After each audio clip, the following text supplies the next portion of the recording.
Hello and welcome to News Blitzer. Last year, this day, when Hamas militants launched an unforeseen attack on Israeli border communities, killing over 1,200 Israelis and taking 250 hostages, there was celebration in the Axis of Resistance, a term used to describe the network of Iran's proxy terrorist network created to exterminate Israel and also to undermine other Middle East nations. This includes Iran, Hezbollah, Hamas Houthis, Palestinian Jihad, and several other terrorist outfits in the Levant region, and also includes civilians who support radical Islamic ideology of murder and hate in the name of religion, even against Muslims. Sickeningly, 1 year later, the attack is being celebrated by these very same actors and their enthusiasts around the world. Besides the Middle East, you have some ideologically warped Arabs and Palestinians and their supporters in various countries, including United States, celebrating the day too, and calling them protest rallies. This has happened in at least 7 US universities. At the same time, you have social media posts celebrating the gruesome, unprovoked massacre. Murder and mayhem of 1,200 Israelis is being eulogized as an accomplishment.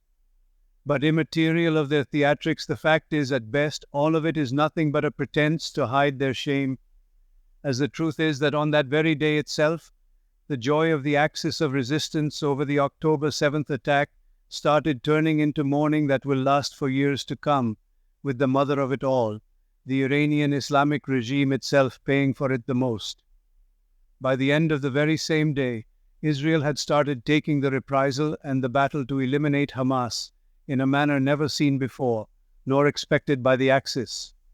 1 year later, Gaza is reduced to rubble. Over 41,000 Palestinians, half of the Hamas fighters, have been killed. Except Yahya Sinwar, all of the Hamas leadership has been eliminated, millions of Palestinians have been displaced, and whatever little economy existed in Gaza is wiped out. And the people now live off the aid poured in by sympathetic nations.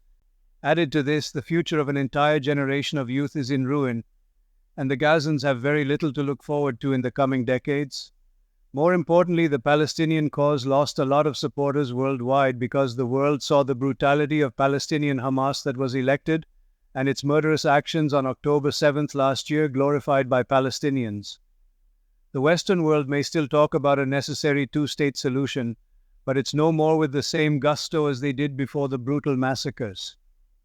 World opinion about Palestinians after the October 7th attack and the long-running refusal of Muslim nations to take in Palestinians has taken a beating, while everyone in Gaza paid a heavy price through death, destruction, and impoverishment, including the innocent ones who neither approve of Hamas, of terrorism, or bloodshed. Similarly, you had Hezbollah, another arm of the Axis of Resistance, flexing its muscles after the October 7th attack by supporting the Hamas and firing missiles and rockets into Israel. Delusional, they too believed they had achieved a victory on October 7th, as at the end of the day, the main goal of the Axis of Resistance is to annihilate every Jew, not merely in the Middle East, but also on the entire planet, along with the annihilation of the United States.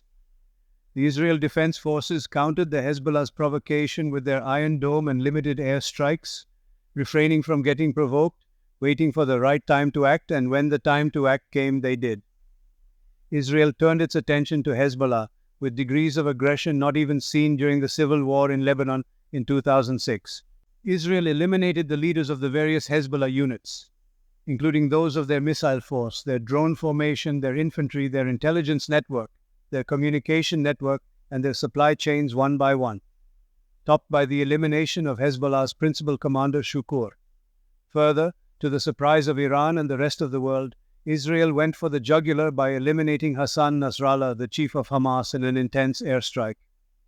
Nasrallah's assassination not only threw the outfit into disarray, but was a serious humiliation for Iran, as in killing Nasrallah, Israel not only cocked a snook at the Iranian regime, but also put the Ayatollahs in Iran on notice as well.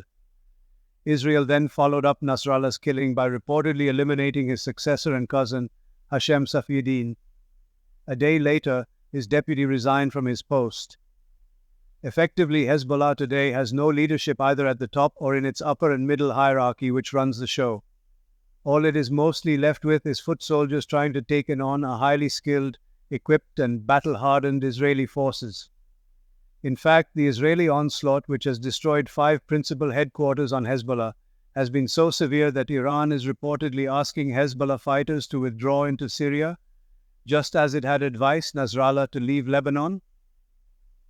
Some months ago, Israeli Defense Minister had said that if Hezbollah continued with its aggression, Lebanon would be reduced to Gaza, and that is what the Hezbollah, which operates from civilian areas, is now facing.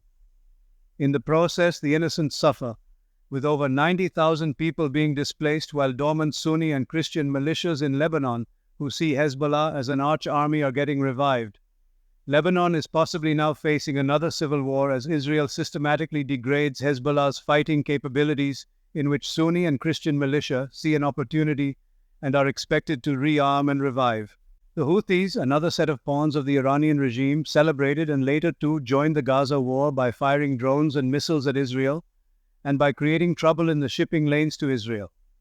Soon they too were at the receiving end of Israel and the US and UK, with Israeli warplanes bombing them twice, significantly damaging their military capacity and destroying their ports.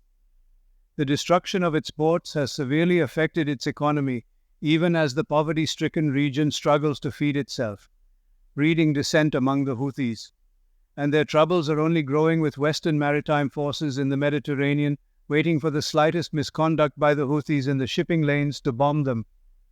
But perhaps the biggest loser is Iran, which now not only faces even more stringent sanctions, but also waits Israel's response to its second direct attack on the Jewish state with over 180 ballistic missiles just a few days ago. Will the Israelis hit their nuclear plant? Will they go after their oil field? Will they destroy the Karg Island terminal, which exports 90% of its oil? Or will they go after the Ayatollahs? The fear of Israeli action is so intense in the Iranian regime that Khamenei has been moved into a hideout, briefly appearing for the Friday prayer yesterday to spew more hatred and venom against Israel, only to quickly disappear into his hideout for fear of his own life. The biggest damage to Iran, however, has been the perceptual downsizing of its military power and shattering of its goals to dominate the Middle East as a regional superpower. Other than its missiles, Iran is in no shape to take on even tiny Israel, leave alone bully the rest of the Middle East. Its air force is outdated, its military belongs to the 1970s, and its economy cannot afford a protracted war without even more public outrage that presently persists against the regime. That is also why in the first place it created a network of terrorist outfits not only to circle Israel and target it, but also to use it to subdue several Middle East nations and install pro-Iranian regimes that it could run and control.